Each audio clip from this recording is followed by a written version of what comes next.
My aunt ordered my cousin to steal my fiancé, believing I'd stay quiet, but my next move shattered their celebration and exposed their cruel scheme. I'm 28, and I was engaged to this guy named Jake. He's 27. We'd been together for about 4 years, and last year we got engaged. It was supposed to be a small, intimate thing with close family and friends, but, well, it ended up being something a whole lot bigger than I ever expected, just not in a good way. To set the scene a bit, I've got this Aunt Carla, who's 52 and always in my business. I never really cared for her much growing up. She's one of those people who compares everyone to her daughter Megan. Megan's 24, and yeah, she's pretty, but seriously, there's not much else going on up there, if you get what I mean. Megan's like one of those people you wonder how they even make it through a day without forgetting how to breathe. But whatever, I've always been the smart one in the family, and Megan's been the pretty one. Carla never missed a chance to remind me of that. So Jake and I had been planning our wedding for this October. I was super excited because we were going to make it perfect, you know. Just before that, though, I got accepted to this summer program in the UK for work. Jake was totally cool with it, or at least I thought he was. Everything was fine when I left in June. We were talking every day, texting and all that. But after like 2 weeks, things just started to feel off. I'd text him, and his replies would take longer and longer. When we did talk, it was like he was distracted or just not interested. I asked him what was up, and he kept saying stuff like, "Oh, I'm just stressed about work," or "It's nothing, I'm fine." Typical guy, right? Always pretending like nothing's wrong when everything's clearly wrong. I figured maybe it was the distance or something. But we weren't new to long distance. We'd done it before without a problem, so I brushed it off. I was like, we'll work it out when I get back. Well, turns out there wasn't anything to work out when I got back because Jake decided to take the coward's way out and just disappear. A week before my program was supposed to end, he ghosted me, straight up. No more texts, no more calls, just radio silence. I remember thinking, there's no way this guy just bailed on me, right? Like we're literally engaged. I felt so dumb for even wanting to fix things because it was like he didn't care anymore. Still, I tried to hold on to the idea that maybe something else was going on. Like maybe he was going through something and he'd reach out eventually. But nope, nada. I didn't hear from him at all. Then, about a month later, after I'd been back home for a bit, there's a knock at my door, and who is it? Freaking Carla. She's got this smirk on her face that I should have known meant bad news. Now let me just say, Carla isn't the type to just drop by for a visit. If she's coming to your house, there's a reason, and it's usually not a good one. So I open the door, and she hands me this fancy little envelope. "What's this?" I ask, already feeling like my stomach was doing flips. "It's a wedding invitation, sweetie," she says, all casual-like. Now at this point, I'm thinking, oh cool, someone's getting married. But when I opened it and saw Jake's name next to Megan's, I literally felt like the ground was about to open up and swallow me whole. They were getting married. My fiancé was marrying my freaking cousin. I must have stood there for a solid minute, just staring at the invitation, not even blinking. Carla, being the absolute piece of work that she is, just stood there watching me. I swear she was enjoying every second of my confusion. When I finally looked up, I couldn't even form words. Like, how do you even respond to something like that? Before I could say anything, Carla goes, "I know this must be hard for you, but sweetie, what can we do? People fall in and out of love all the time." She actually said that like it was no big deal that my fiancé had dumped me while I was away to marry her daughter. Her reasoning? Oh, Jake and Megan just connected, you know. After work, he'd take her for coffee and, well, you can't fight love, right? At this point, I'm just staring at her, my head spinning. The woman is practically gloating, and I'm over here about to throw up. Then she hits me with, "Don't blame Megan, though. You know how beautiful she is." I'm sure Jake just couldn't resist. I wanted to punch her. I really did. But instead, I just kind of stood there, tears in my eyes, trying to process what she was telling me. My aunt, the one who always treated me like crap compared to her perfect daughter, was now telling me that Jake had fallen for Megan because she was prettier. And the worst part? She was saying it like it was my fault for not being as pretty as Megan. I somehow managed to pull myself together enough to tell her I had something to do, and she needed to leave. As she walked out, she threw in one last comment. "Don't take it too hard, sweetie. You're still young. I'm sure you'll find someone eventually. Just, lower your standards a bit." Yeah, she actually said that. When she finally left, I slammed the door so hard I thought it might break off the hinges. I didn't know whether to scream, cry, or just sit there in silence. I ended up doing a mix of all three. I couldn't believe the nerve of her, and I couldn't believe that Jake, would do something like this. The guy who I was going to marry, who I thought loved me, had been seeing my cousin behind my back, and now they were getting married. It was like a nightmare that I couldn't wake up from. Over the next few days, the whole thing just kind of settled in. I kept replaying all these little moments in my head, wondering if there were signs I missed, if I could have done something differently. But honestly, looking back, Jake was just a coward. Instead of telling me straight up that he didn't want to be with me, he ghosted me and ran off with my cousin. The worst part? Everyone knew. My whole family knew, and no one told me. They all just played along with Carla's little game, pretending like nothing was happening while they planned a wedding behind my back. It was humiliating. I felt like the biggest fool in the world. But I wasn't going to stay down forever. Nope, I had plans, big plans. And if Jake thought he was going to walk away from this without facing any consequences, he had another thing coming. So after my Aunt Carla dropped that little wedding bombshell on me, I was left standing there, totally wrecked.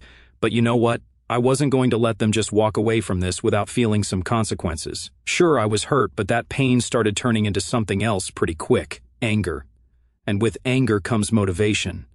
I decided that I wasn't going to be the one sitting around feeling sorry for myself while they lived it up like nothing happened.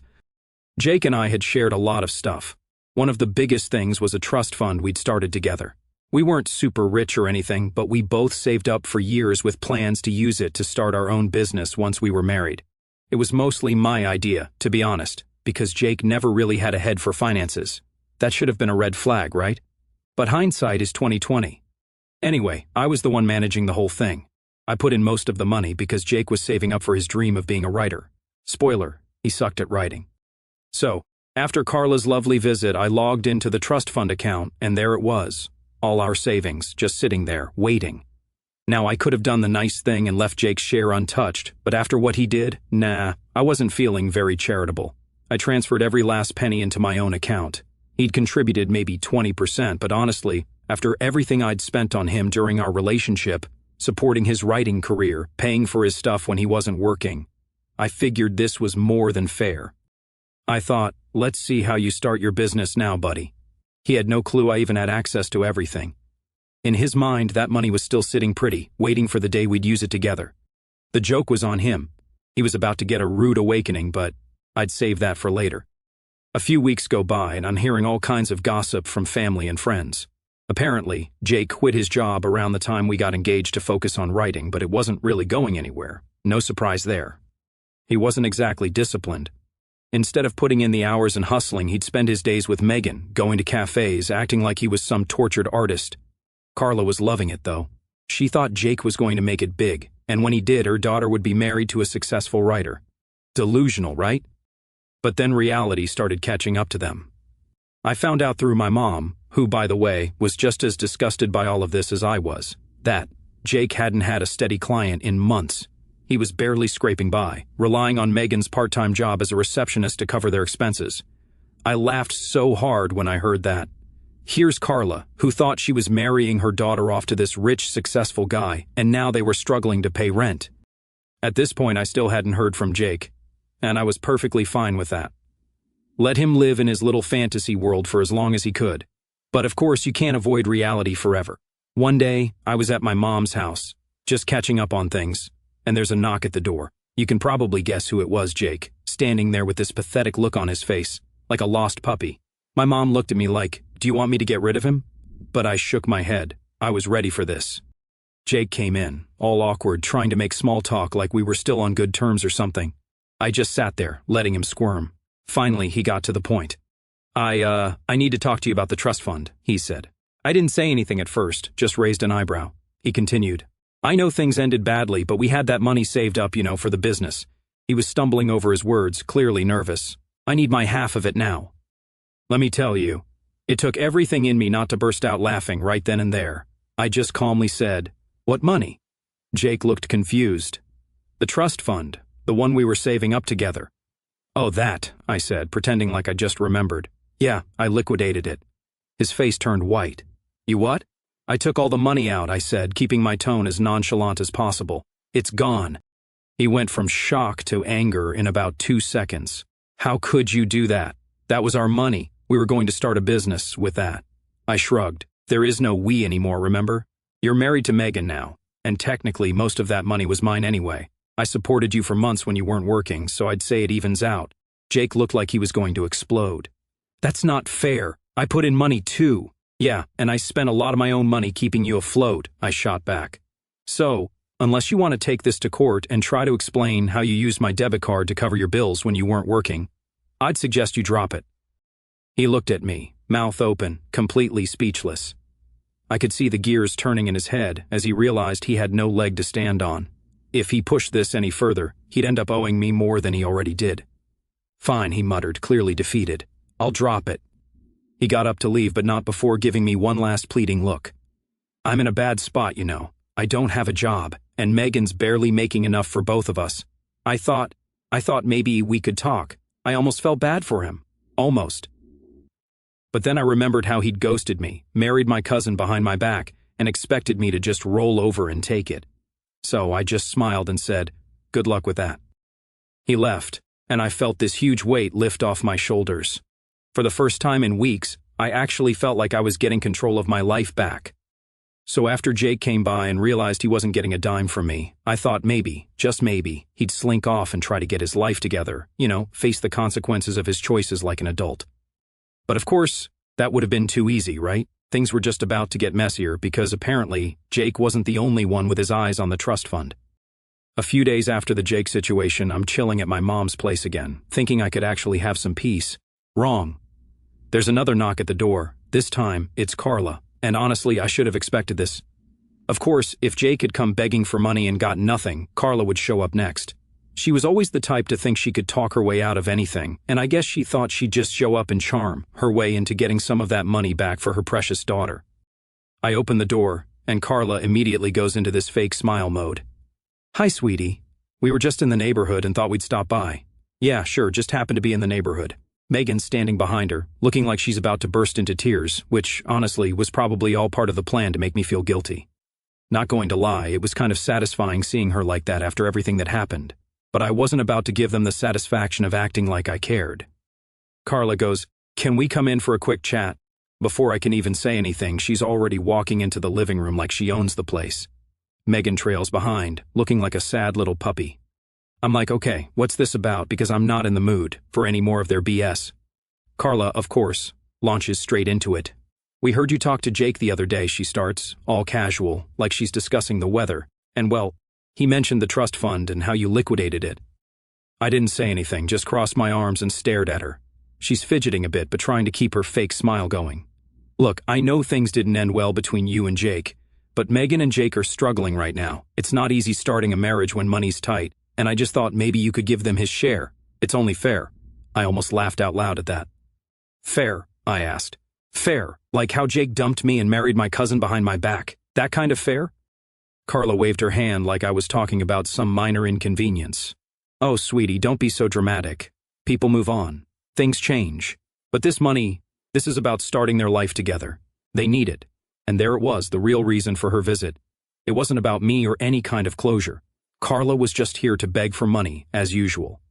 I glanced at Megan, who was still trying to look sad, but I could tell she was just as desperate as Carla. I sighed, trying to keep calm. "Look, Carla," I said, "I'm not giving them any money. Jake doesn't deserve a thing from me, and frankly, neither does Megan. They made their bed, now they can lie in it." That's when Megan finally spoke up. Her voice was shaky, like she was about to cry for real this time. "Please, it's not like we're asking for much. We're going to get evicted if we don't pay rent soon. I didn't know things would get this bad." I raised an eyebrow. "So, let me get this straight. You're telling me you had no idea that Jake wasn't making any money when you two got married?" Megan hesitated for a second, then shook her head. "He told me he was working on some writing projects. I thought it would pay off, but it hasn't. I thought things would be different." I rolled my eyes. "Yeah, well, guess what? Things aren't different. Jake's a bum, and now you're stuck with him. That's your problem, not mine." Carla looked like she was getting desperate now. She stepped closer, dropping the fake friendly act. "You know, you've always been so smart. I've always admired that about you. You're doing so well for yourself, and we're just asking for a little help. You don't need the money like they do." This woman, I swear. I could feel my blood boiling at that point. "Carla, I don't need you to compliment me to try and manipulate me.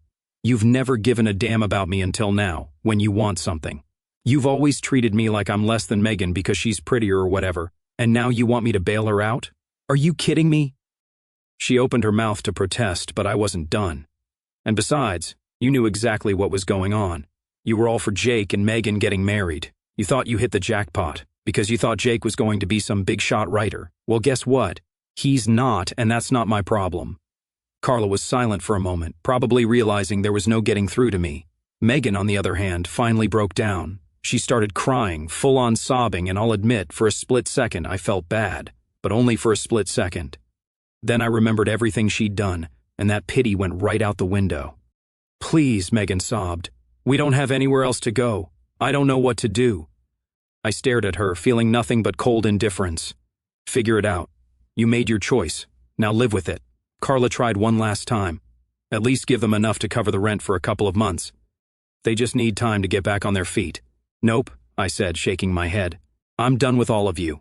You wanted Jake for Megan? You got him. You deal with the consequences." At that point, I'd had enough. I walked over to the front door and opened it. "You can see yourselves out." Carla looked furious, but she didn't say anything. She grabbed Megan by the arm, and they both stormed out, Megan still sobbing. As they left, Carla threw one last parting shot over her shoulder. "You'll regret this." I just shrugged. Maybe, but I doubt it. When they were gone, I stood there for a moment, just letting it all sink in. It felt good, like I'd finally closed the door on that chapter of my life. They were out of my life, and I wasn't about to let them back in. Later that night, I talked to my mom about everything that had happened. She laughed when I told her how Carla had tried to guilt me into giving them money. "You did the right thing," she said. "They don't deserve anything from you." And she was right. I didn't owe them a damn thing. Alright, so after Carla and Megan's failed attempt to guilt-trip me into giving them money, I thought maybe, just maybe, I could finally get some peace.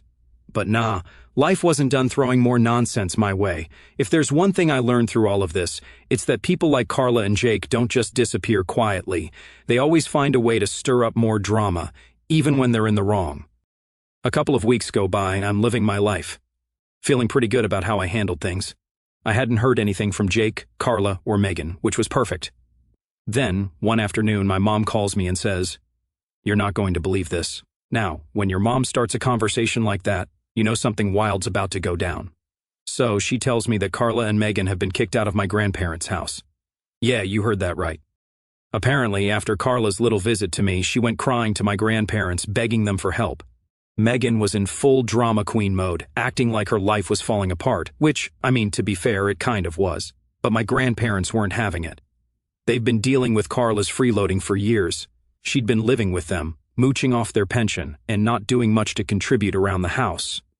I guess the straw that broke the camel's back was when they found out that Jake and Megan hadn't been paying rent for months and were facing eviction. My grandparents were furious.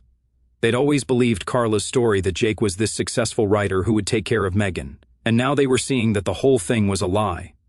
They finally had enough and told Carla that if she couldn't figure out how to support herself, she and Megan had to go. So Carla and Megan got booted out.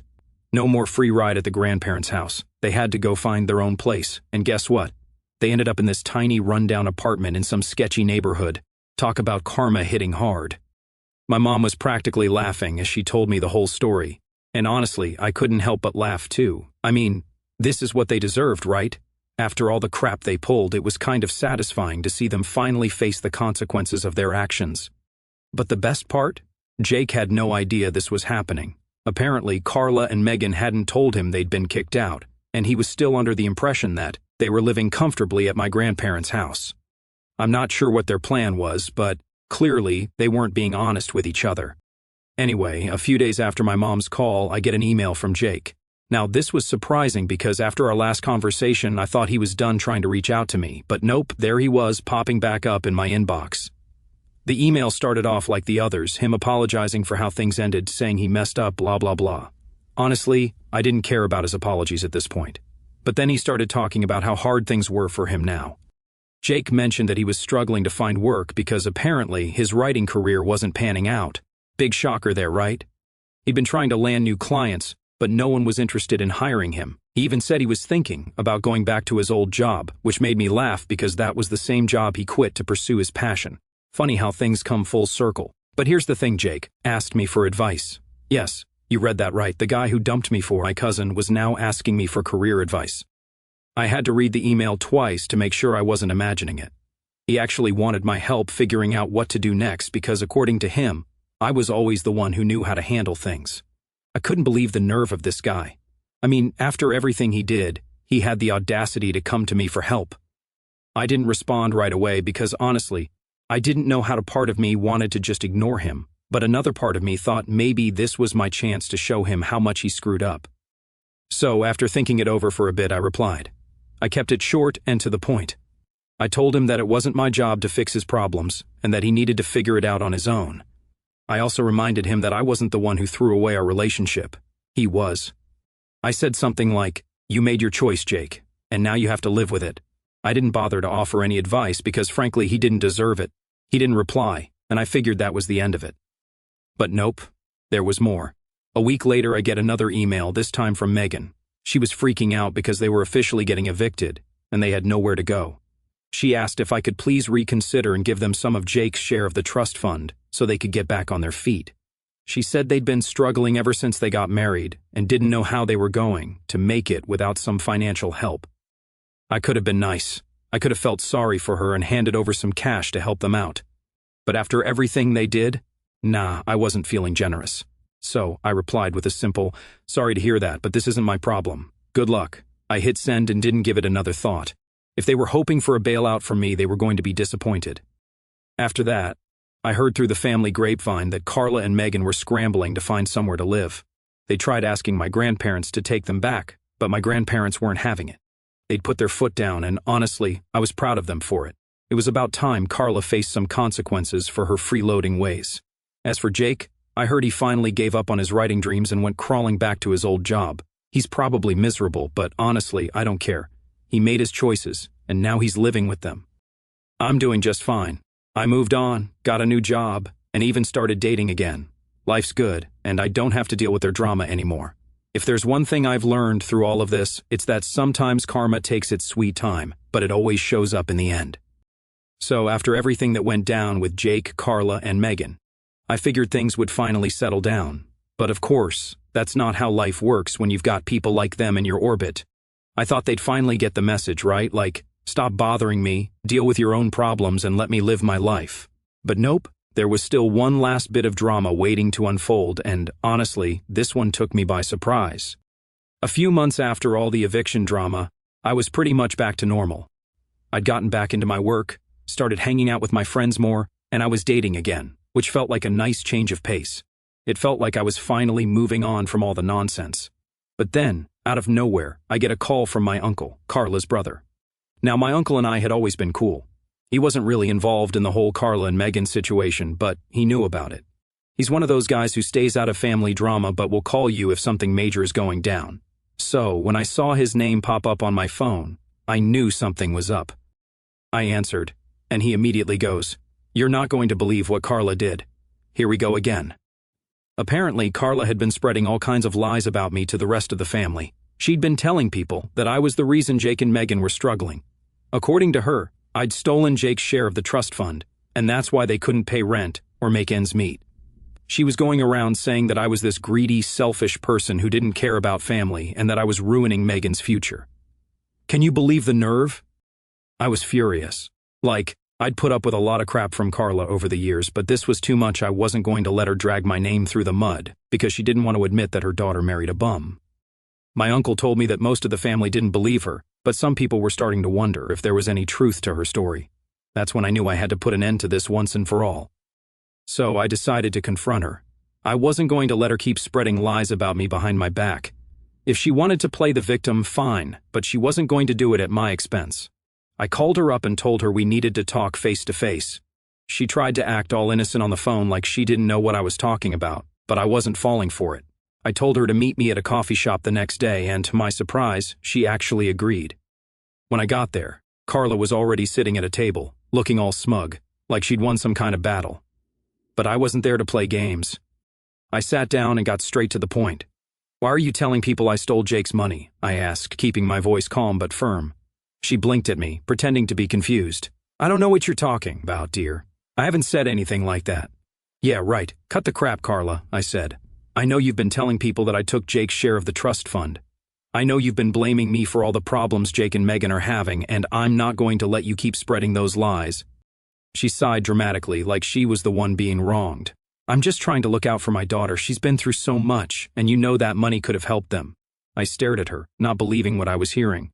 Your daughter? The one who married my fiancé behind my back? The one who lied to everyone about Jake being some successful writer? Yeah, she's really been through a lot, hasn't she? Carla's face hardened. You don't understand, do you? Megan is family. You should have helped her. At that point, I couldn't help but laugh. It was just so ridiculous. Help her? After everything you and Megan did to me? You seriously think I owe you anything? Carla leaned forward, her voice dropping to a whisper, like she was trying to intimidate me or something. You think you're better than us, don't you? Just because you've got your life together, you think you can look down on us. But I'm telling you right now, you're going to regret this. I rolled my eyes. I don't regret anything, Carla. You've spent years treating me like garbage, and now you're mad because I finally stood up for myself? You think you can just take whatever you want and walk all over people, but that's not how the world works. She didn't say anything for a moment, just sat there glaring at me. I could see that she was starting to realize she wasn't going to win this one. Finally, she muttered, "You'll regret it when you're all alone." That's when I knew this conversation was over. I stood up and grabbed my bag. You know what, Carla? I'd rather be alone than surrounded by people like you. I walked out of the coffee shop, feeling lighter than I had in months. It was like I'd finally closed the door on all the toxic crap she and Megan had been putting me through, and honestly, it felt good. Later that day, I called my uncle and told him what happened.